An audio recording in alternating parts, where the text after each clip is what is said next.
அஜித்குமார் கொலை வழக்கு தொடர்பாக பேராசிரியை நிக்கிதாவிடம் சிபிஐ அதிகாரிகள் இரண்டாவது முறையாக விசாரணை நடத்தினர். பின்னர் பேட்டியளித்த அவர், காய்கறி வாங்க கூட வீட்டை விட்டு வெளியே செல்ல முடியாத நிலையில் தாங்கள் உள்ளதாக தெரிவித்தார்.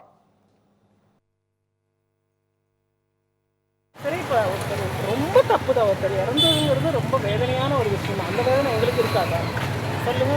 நம்ம வேணுன்ட்டே அவங்க சாகணும்னு நினைச்சோம், அது கண்டிப்பாக கிடையாது. எவ்வளவோ வேதனையில் தான் நாங்களும் இருக்கோம்.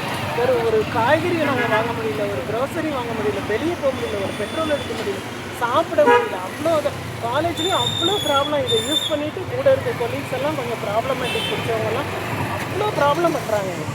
எப்படியாவது அதாவது ஒருத்தர் தப்பு பண்ணாங்களா இல்லையான்னு தெரிஞ்சுட்டு அவங்களுக்கு பனிஷ்மெண்ட் கொடுத்தா பரவாயில்ல. எல்லா விஷயத்தையும் அஜித் தம்பி விஷயத்துலையும் சேர்த்து தான் நான் சொல்கிறேன். என்னன்னே தெரியாமல் அவங்க இல்லை இவங்க தான் அவங்கள பிடிச்சி கொள்ளுங்கன்னா ஏதோ ஒரே ஒன் சைடாகவே பேசிகிட்டே போவீங்களா? அடுத்த சைடு யாருமே திங்க் பண்ணுறதுக்கு யாருக்குமே யோசனை இல்லையான்னு தான் எனக்கு ரொம்ப. மடப்புரம் காவலாளி அஜித்குமார் கொலை வழக்கு சம்பந்தமாக 16வது நாளாக சிபிஐ அதிகாரிகள் விசாரணை மேற்கொண்டனர். திருப்புவனம் கோயில் காவலாளி கொலை வழக்கு சிபிஐக்கு மாற்றப்பட்ட நிலையில் கடந்த 14ஆம் தேதி சிபிஐ அதிகாரிகள் வழக்கு விசாரணையை தொடங்கினர்.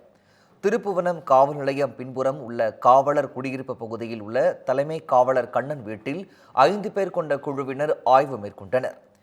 தலைமை காவலர் கண்ணனின் கைபேசி கிடைக்காததால் அது தொடர்பாக விசாரணை மேற்கொண்டனர். பின்னர் திருப்புவனம் காவல் நிலையத்திலும் சிபிஐ அதிகாரிகள் விசாரணை நடத்தினர்.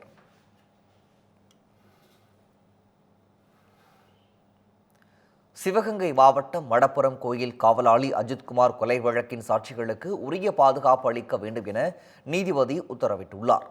இந்த வழக்கின் முக்கிய சாட்சிகள் சிவகங்கை மாவட்ட நீதிபதி தலைமையிலான மாவட்ட எஸ்பி மற்றும் அரசு வழக்கறிஞர் அடங்கிய நிலைக்குழு முன்பு ஆஜர்படுத்தப்பட்டன. அப்போது நீதிபதி அனைவருக்கும் உரிய பாதுகாப்பு வழங்க வேண்டும் என உத்தரவிட்டார்.